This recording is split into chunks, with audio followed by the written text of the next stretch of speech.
O oitavo motivo.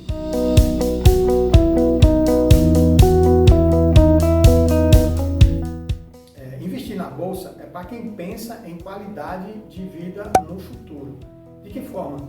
Por que você vai pensar em qualidade de vida no futuro? Porque quando eu invisto na bolsa, eu estou fazendo aportes mensais, e isso é importante, muito mais do que você fazer um aporte agora e passar um ano e fazer outro. É melhor que você faça todo mês, porque aí você vai acumulando. E além de acumular, tem os rendimentos. Algumas empresas, elas pagam dividendos. E através desses dividendos, né, que são os rendimentos, é que você vai ter uma renda lá na frente, uma renda passiva, que pode até fazer com que você deixe de trabalhar, dependendo da quantidade de dinheiro que você colocou e do prazo. Ou, para quem já está no mercado há um certo tempo, que contava com a previdência, né, do governo, é triste dizer, mas você não pode contar mais com a previdência do governo. Você tem que ter uma previdência complementar. E você investir na bolsa é uma forma de você fazer essa previdência complementar, né? De você ter um complemento financeiro a mais. E assim, essa mística de que se eu investir na bolsa e eu precisar do dinheiro. Não, você vai investir a parte que não vai mexer. É semelhante o imposto de renda que é debitado lá do teu salário todo mês. Não tem o que fazer. Então você tem que ter consciência também que tem que tirar um pedaço, que eu sugiro no mínimo 10%, no mínimo 10% do seu salário, e comece a investir. Essa questão de você colocar em renda variável e renda fixa entra lá naquele estudo que eu falei de alocação de ativos, para você saber os percentuais de alocação de ativos dentro de renda fixa e dentro de renda variável. De renda fixa, você tem vários, né? Você tem CDB, LCA, LCI, Tesouro Direto, fundo de renda fixa. Renda variável, você tem as próprias ações, você tem os fundos de índice, né, os ETFs, você tem fundos multimercado, você tem fundos imobiliários. Então você tem um leque de opções, e opções também é um produto de derivativo, no caso, de renda variável, mas eu não sugiro que se invista em opções agora. É melhor você começar no início por esses produtos que eu falei antes, né? Fundo imobiliário, fundos multimercado, ações, fundos de índice. Os fundos multimercados, eles têm excelentes gestores no Brasil. Então tem vários fundos que são bem geridos, que vão te dar bons rendimentos. Você só precisa ver a questão da taxa de administração que o fundo tem. A Bolsa de Valores hoje ela tem mecanismo de proteção. Desde aquela quebradeira que existiu lá atrás, eles foram colocando mecanismos para proteger, né, os próprios investidores, os próprios acionistas. Quando a Bolsa ela tem uma queda em relação ao valor do fechamento do dia anterior, que é 10%, né? Chegou em 10%, ela para 30 minutos. E aí, por que ela para? É para o mercado entender o que é que está acontecendo. Por que é que está caindo? Por que é que está todo mundo vendendo? O que foi que aconteceu? Isso ocorreu agora, né, na pandemia. E não só foi uma vez. E aí, depois de 30 minutos, o mercado volta a funcionar. Se continuar caindo, se chegar em 15%, aí para de novo. Só que aí já não vai ser mais de meia hora, vai ser uma hora, para por uma hora.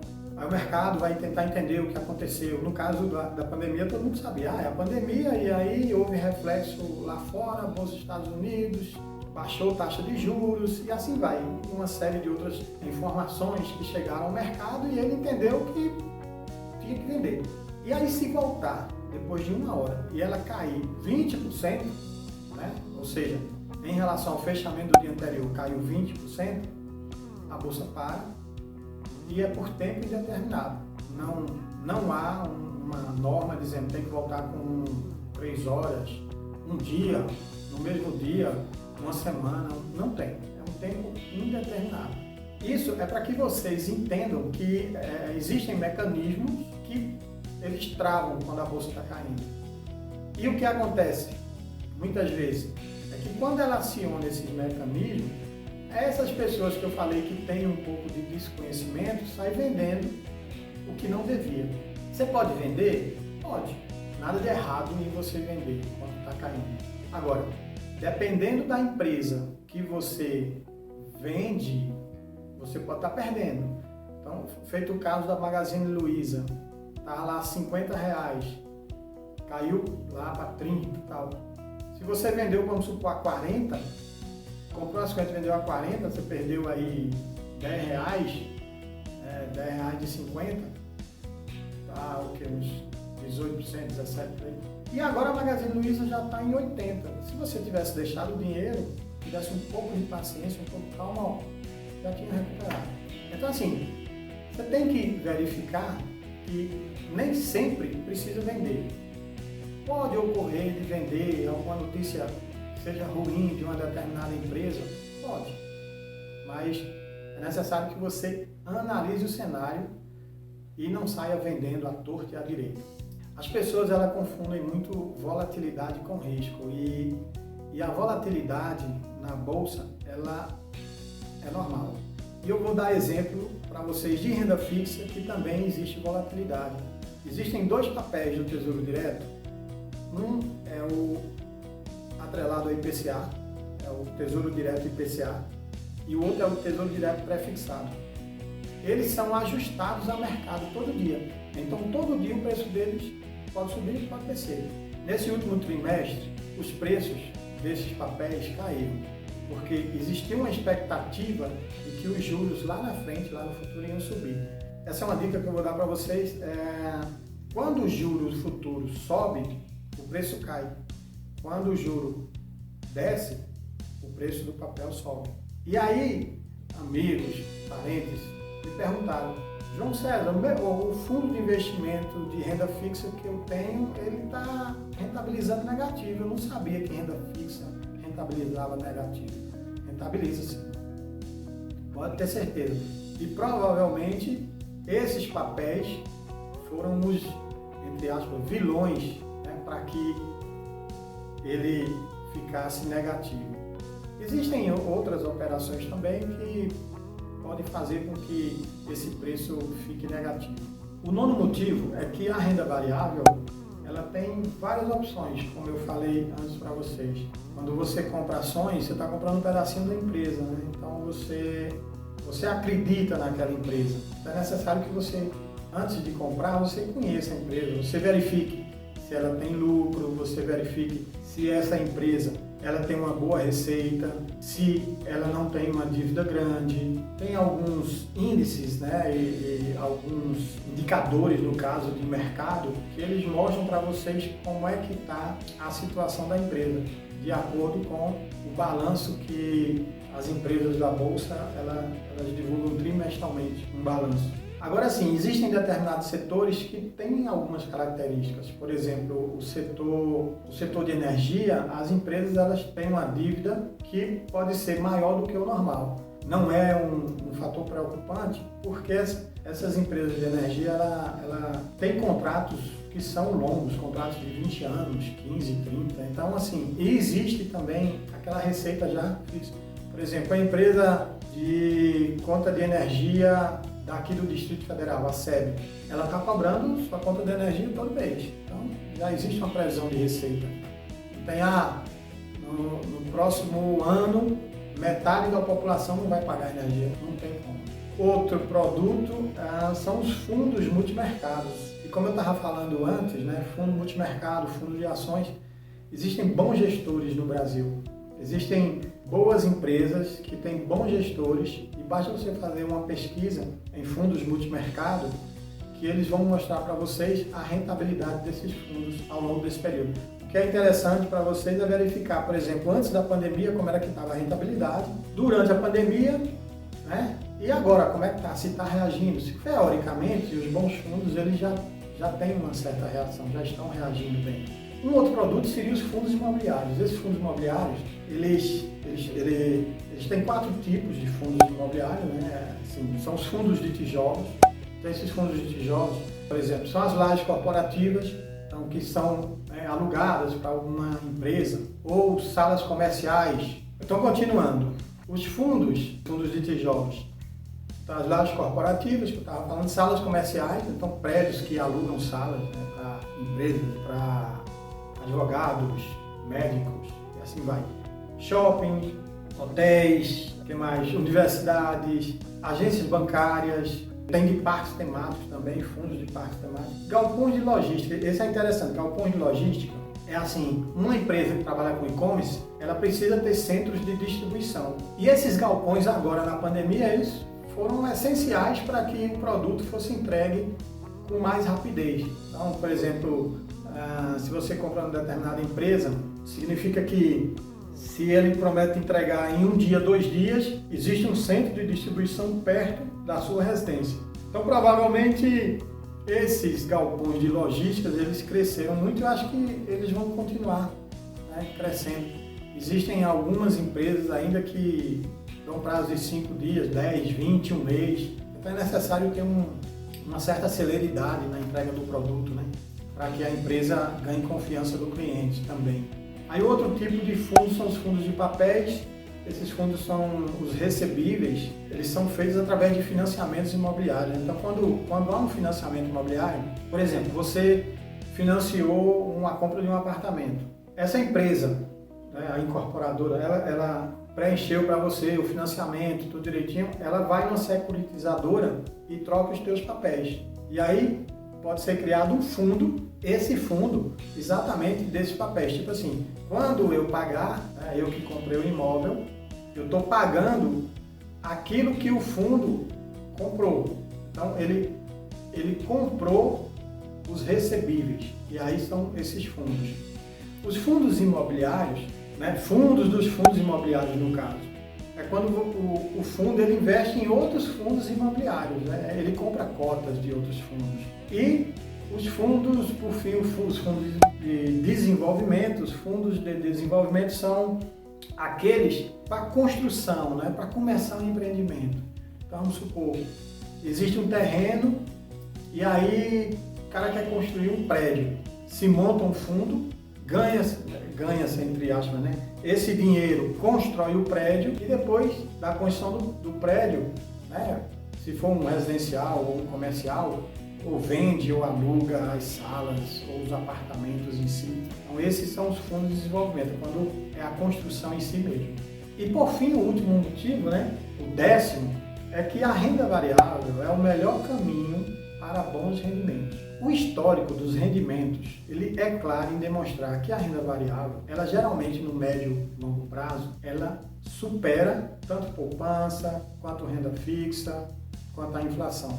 Existem algumas pessoas, alguns investidores, alguns analistas, né, de investimento que eles falam que a renda variável, ela é feito uma sementezinha que você planta e ela vai crescendo aos poucos. Só que ela não para de crescer, ela vai crescendo, crescendo. E ela se torna muito alta. E eles falam até que pode ser uma sequoia, né? Uma sequoia ela cresce 90 metros, então é um tamanho enorme, altíssimo. E eu faço como analogia, quando você não investe, você deixa o dinheiro em casa, é feito uma graminha, ele não vai sair dali, da terra. Aí você vai até perder, né? Porque a inflação vai ficar comendo um pedacinho do seu dinheiro todo ano. As plantas que crescem um pouquinho, pode ser uma poupança, e uma renda fixa pode crescer um pouquinho mais. Feito um pé de ipê, por exemplo, né, que vai até 16 metros, algo assim nesse sentido. Mas é só coisas hipotéticas que eu estou falando, né? Coisas analógicas. Eu fiz um estudo para vocês com o percentual acumulado de janeiro de 2016, no caso, até junho desse ano. Dá aproximadamente 4 anos e meio. Só para vocês terem uma ideia de como são os índices, quais seriam os rendimentos. Então, nesse período, a inflação ela foi de 18,52%. Isso quer dizer que se você tinha um determinado produto que valia R$100, esse produto, considerando a inflação, ele passaria a valer R$118,52. Nesse mesmo período, a poupança ela rendeu 27,68%. Então rendeu um pouquinho mais do que a inflação. Então teve um ganho, né, aproximadamente de 8 a 9% aí. O CDI, que é o parâmetro de renda fixa, 100% do CDI, ele rendeu 43,76%, né? Quase o dobro da poupança. E o índice da Bolsa rendeu 119,25%. Então vejam como ele rendeu. Eu tenho um gráfico aqui mostrando esse comparativo. Então dá para você perceber aqui nesse gráfico que a linha da inflação, que é essa azul, ela vai bem, né, sobe bem pouquinho. Aí depois vem a vermelha, que é da poupança, ela sobe um pouquinho mais. A do CDI, que é o da renda fixa, ela sobe um pouquinho mais, quase o dobro da poupança. Sobe de uma forma linear, ela está sempre subindo um pouquinho. E quando você vai para o índice da Bolsa, você vê que ele sobe, desce, sobe, desce, sobe, desce, mas ele sempre tem uma linha de crescimento. Em alguns momentos, existe uma queda um pouco mais acentuada, mas logo depois ele se recupera. Então, você pode ver aquela queda em 2018, né? Aproximadamente em maio de 2018 teve uma queda. Aí você pode ver, né, em março, na verdade em julho de 2018 e em março de 2020, que foi agora com a pandemia, você vê que há uma queda bem mais acentuada. Você vê que sempre ele está recuperando, a Bolsa sempre está recuperando. Então isso é só para demonstrar para vocês que no médio e longo prazo, nesse caso aí 4 anos e meio, você teve um ganho. E você ganhou na Bolsa, você ganhou da poupança e da renda fixa em praticamente todos os meses, se for considerar esse acumulado. Então você sempre ganhou aí em todos os meses. Você pode obter essas informações no site do IPEA. No IPEA ele tem todos os índices, ele tem mês a mês, ele tem ano a ano. Você consegue obter todos esses índices, tanto o IPCA, quanto a poupança, quanto o DI, quanto o índice da Bolsa. Você depois só precisa fazer o cálculo do acumulado, mas ele mostra mês a mês, ano a ano, todos esses índices e você pode fazer esse comparativo. Bom, pessoal, eu espero que esse vídeo tenha sido útil e você possa entender um pouquinho melhor o que é renda variável, os motivos que você pode ter para parte do que você tem em renda fixa, você migrar para a renda variável. Se você quiser interagir comigo mais diretamente, me siga no Instagram e se tiver algum comentário ou alguma dúvida, deixe aqui abaixo, faça sua sugestão de novo tema, porque assim, sempre que vocês sugerem, eu vou estar verificando qual que foi mais pedido e aí eu vou estar tratando esse tema durante a semana seguinte, né? E aí eu vou abordar de uma forma mais rápida, né, o que vocês acham que seja interessante. Aí lembrando só para quem ainda não se inscreveu, se inscrever no canal, ativar as notificações e deixe seu like para ajudar o que eu faça mais conteúdos de qualidade para você. Um abraço e até o próximo vídeo. Tchau!